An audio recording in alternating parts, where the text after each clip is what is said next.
அனைவருக்கும் வணக்கம். நம்ம இந்தியா என்னதான் வளர்ச்சி பாதையில போனாலும் சுகாதாரத்துல நம்ம ரொம்பவே பின்னாடி இருக்கோங்க. ஒரு சின்ன நாடு கூட நம்ம இந்தியாவை பார்த்து ஒரு குப்பை நாடு அப்படின்னு சொல்ற அளவுக்கு இருக்குங்க. என்னதான் நம்ம கவர்மெண்ட் கிளீன் இந்தியா மாதிரி எவ்வளவு நல்ல திட்டங்களை கொண்டு வந்தாலும் நான் ஒவ்வொரு தனிப்பட்ட மனிதனும் மாறாம இந்த விஷயத்தை சாத்தியமே ஆக்க முடியாதுங்க. நம்ம கஷ்டப்பட்டு சம்பாதிக்கிறோம், ஏன்னா நம்ம குழந்தைங்க ஃபியூச்சர்ல நல்லா இருக்கணும் அப்படிங்கறதுக்காக. நம்ம குழந்தைங்க ஃபியூச்சர்ல எந்த மாதிரியான ஒரு நாட்டுல வாழணும், எந்த மாதிரியான சூழ்நிலையில வாழணும் அப்படிங்கிறதும் நம்ம தாங்க முடிவு பண்ணணும். கிளீன் இந்தியா பத்தி எனக்கு தெரிஞ்ச ஒரு சில ஐடியாஸ் உங்களோட நான் ஷேர் பண்ணிக்கிறேன். நீங்க குழந்தைங்களோட வெளியில போகும்போது ஏதாவது ஒன்று சாப்பிட்டுட்டு அந்த கவரை டஸ்ட்பின்ல தேடி கொண்டு போய் போட்டீங்க அப்படின்னா அதை பார்க்கும்போது உங்க குழந்தைங்களோட மனசுல அது ரொம்பவே ஆழமா பதியுங்க. ஏன்னா குழந்தைங்களை பொறுத்த வரைக்கும் நம்ம வாயில ஒரு அட்வைஸ் கொடுக்கறத விட நம்ம செயல் மூலமா செஞ்சோம் அப்படின்னா அவங்க மைண்ட்ல டபுளா அது ரெஜிஸ்டர் ஆகும். அவங்க மாறுறதுக்கும் அது ஒரு சப்போர்ட்டா இருக்குங்க.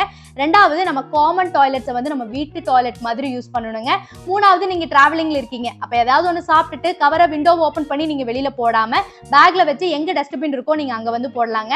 நீங்க வீட்லயே ஒரு காய்கறி வாங்கணும் அப்படின்னு பிளான் பண்ணிட்டீங்க அப்படின்னா வீட்ல இருந்து ஏதாவது ஒரு பேக்கை எடுத்துட்டு போய்க்கோங்க.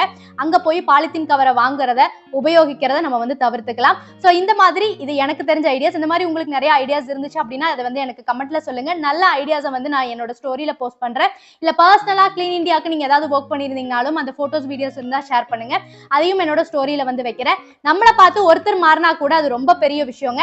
நம்மளும் மாறுவோம், மற்றவங்களையும் மாற்ற முயற்சிப்போம். நன்றி.